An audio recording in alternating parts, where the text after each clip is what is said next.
Eu gostaria de compartilhar com vocês aqui uma palavra muito solene em Hebreus 4. Vamos lá? Hebreus 4. E esse é um consolo para todos nós cristãos, para aqueles que já creem em Jesus como seu Salvador. Este é um grande consolo, é uma palavra de conforto, e é uma palavra que nos traz forças para prosseguir. Ela diz então: enquanto, pois, subsiste a promessa de entrar no seu descanso, tenhamos cuidado em que ninguém de nós corra o risco de ser excluído. A boa nova nos foi trazida a nós como o foi a eles, mas a eles de nada aproveitou porque caíram na descrença.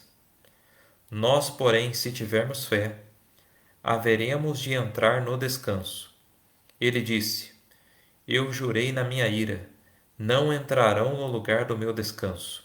Ora, as obras de Deus estão concluídas desde a criação do mundo. Pois, em certa passagem falou do sétimo dia o seguinte: e terminado o seu trabalho, descansou Deus no sétimo dia.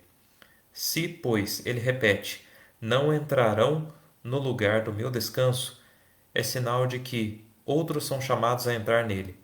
E como aqueles a quem primeiro foi anunciada a promessa, não entraram por não ter tido fé. A primeira coisa que fala nessa primeira parte do capítulo é sobre o descanso. O descanso em Deus. E esse é um benefício, esse é um privilégio que é somente concedido a quem crê. A quem crê. O descanso. O descanso.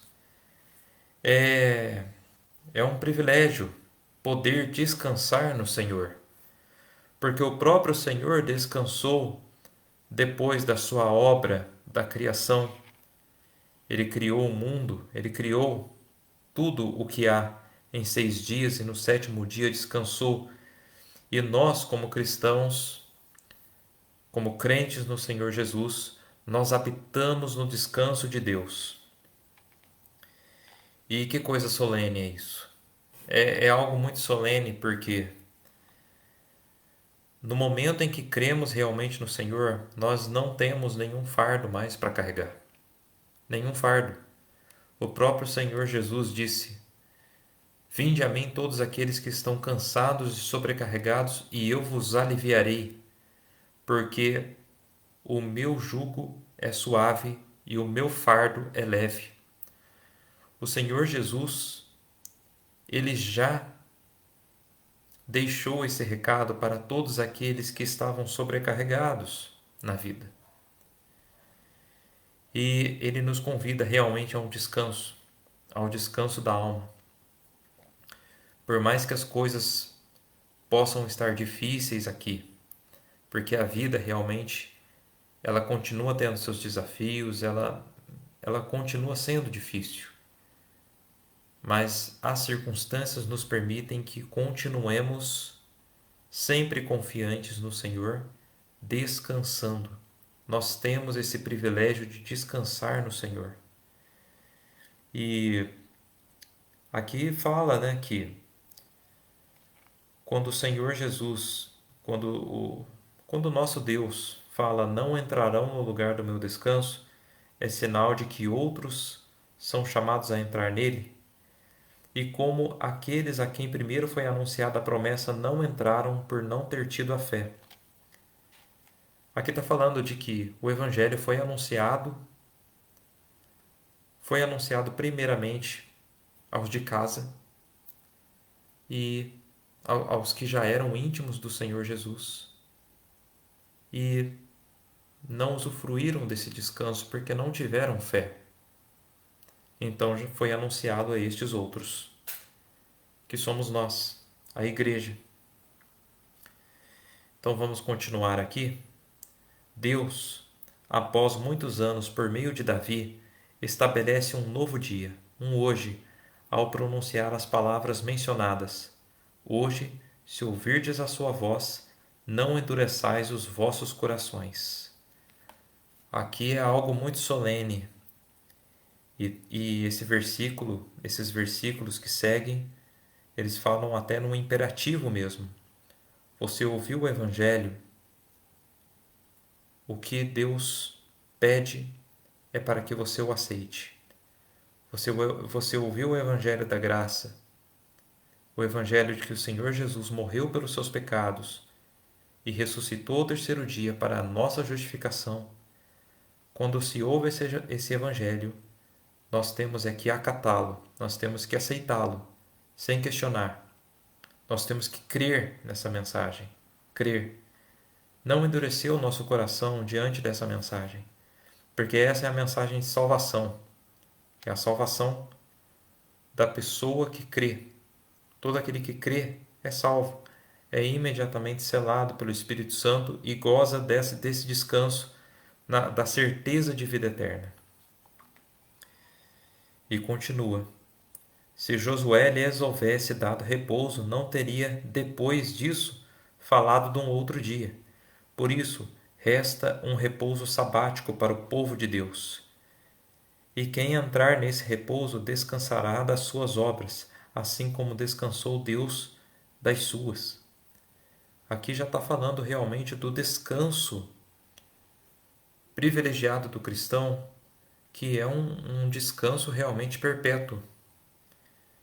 Aqui fala realmente: por isso resta um repouso sabático para o povo de Deus. Sim, esse repouso sabático é o repouso da eternidade. É o repouso que nós vamos ter, que nós vamos gozar na eternidade, nos céus, junto do Senhor Jesus. E quem entrar nesse repouso descansará das suas obras, assim como descansou Deus das suas. Descansará das obras que Deus delegou aos cristãos. Porque no momento que nós somos salvos, Deus nos dá tarefas para cumprir aqui na terra, não para sermos salvos. A salvação é algo de graça, é algo que Deus já nos deu gratuitamente. O que ele fala aqui é das obras que Deus preparou de antemão para que a cumpríssemos, e nelas nós vamos descansar com o Senhor dessas obras também. E continua então, versículo 11: assim, apressemo-nos a entrar nesse descanso para não cairmos, por nossa vez, na mesma incredulidade. Apressemo-nos a entrar nesse descanso para não cairmos por nossa vez na mesma incredulidade.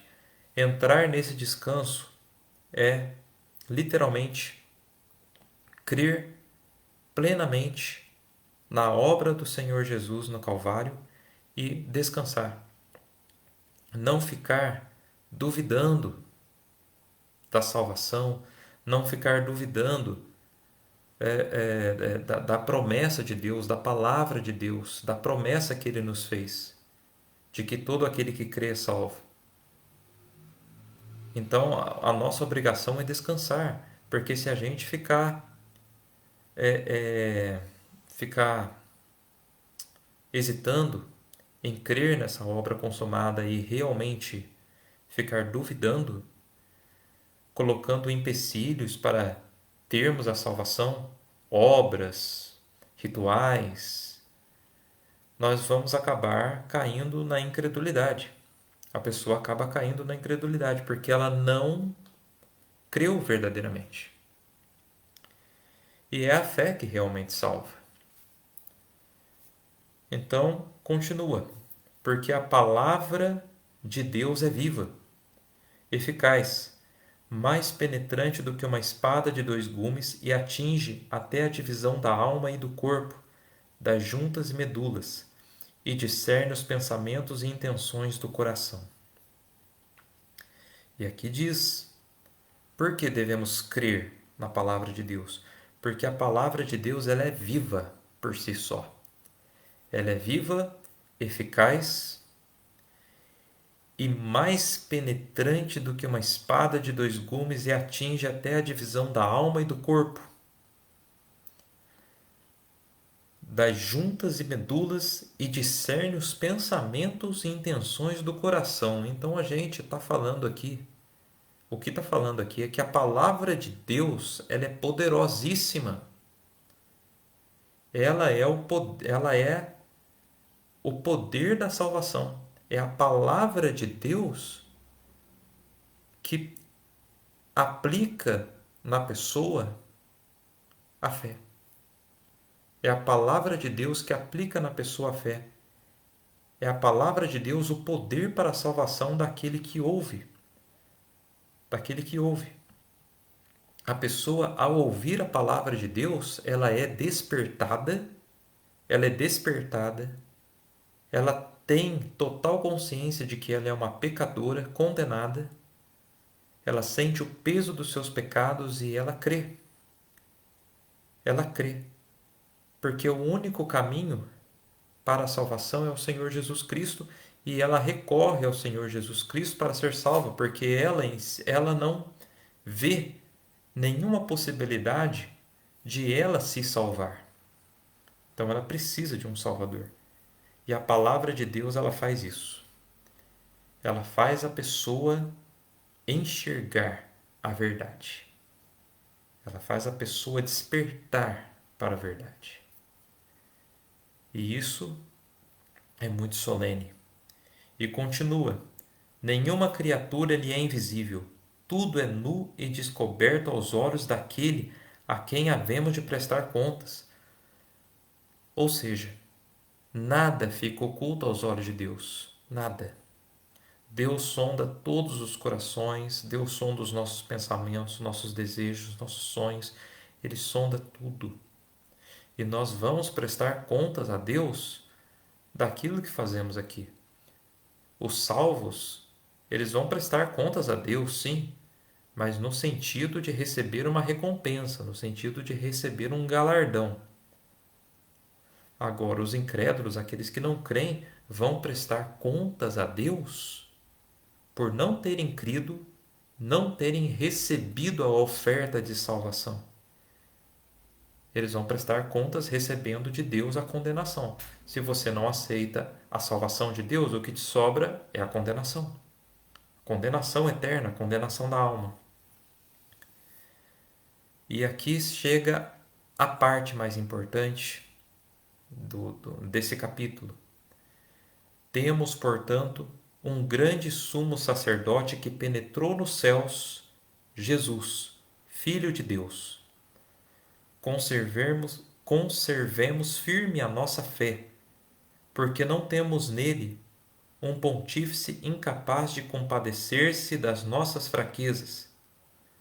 Ao contrário, passou pelas mesmas provações que nós, com exceção do pecado.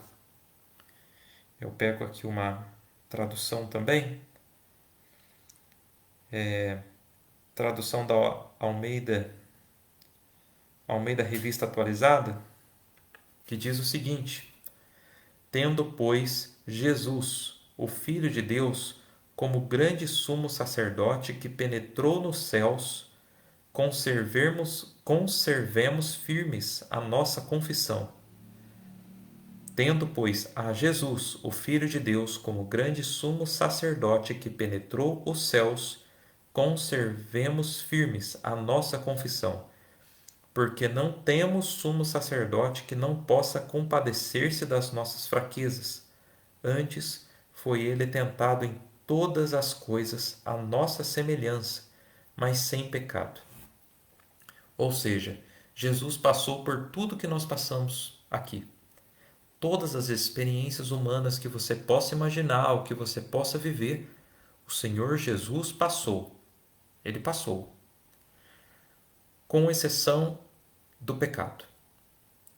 O pecado, o Senhor Jesus, ele não conheceu, porque ele nunca teve pecado. Ele se fez pecado por nós na cruz. Ele se fez pecado por nós na cruz. Ele levou sobre si os nossos pecados, mas ele nunca pecou como nós pecamos. Ele nunca teve em si uma resposta interior à tentação, porque ele não tinha pecado. Ele nunca pecou. Mas ele se compadece das nossas fraquezas, das nossas angústias, das nossas aflições, porque ele sabe o que é. Ele sabe as nossas dores, os nossos problemas, quando nós derramamos lágrimas, os aborrecimentos, os desapontamentos que temos na vida, que são muitos, as chateações, as decepções, a solidão, tudo que nós passamos aqui de aflição, Jesus passou por tudo isso.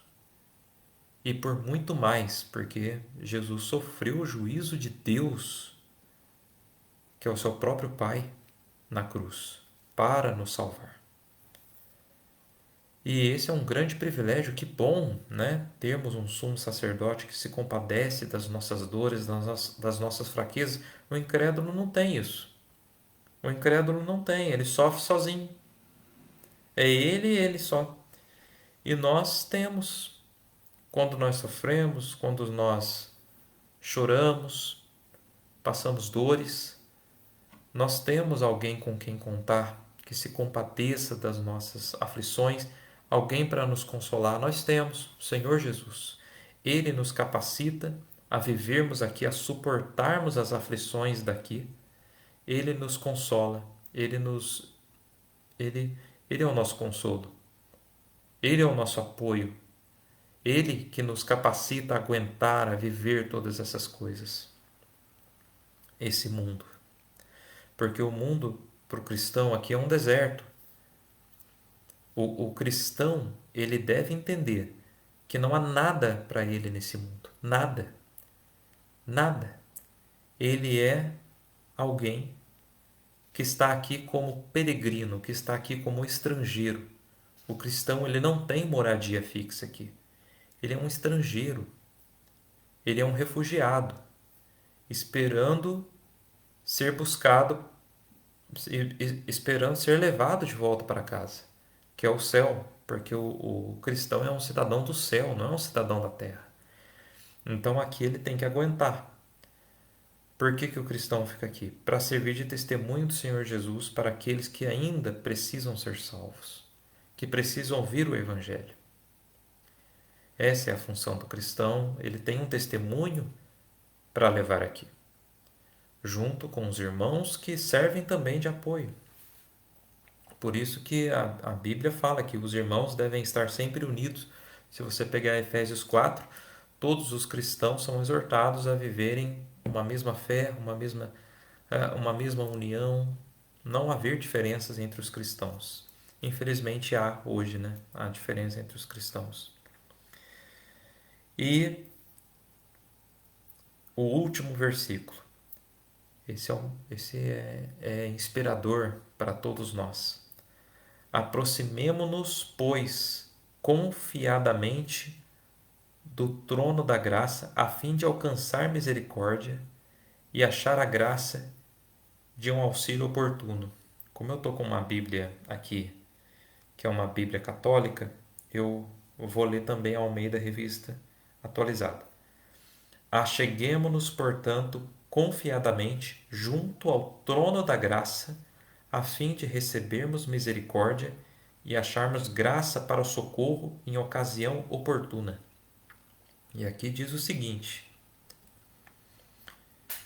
que devemos chegar com confiança ao trono da graça. O cristão, ele tem esse privilégio de chegar ao trono da graça com confiança, de adentrar no local santo do Senhor com confiança, de estar frente ao trono da graça do Senhor Jesus, de entrar com confiança, de entrar nessa esfera de graça.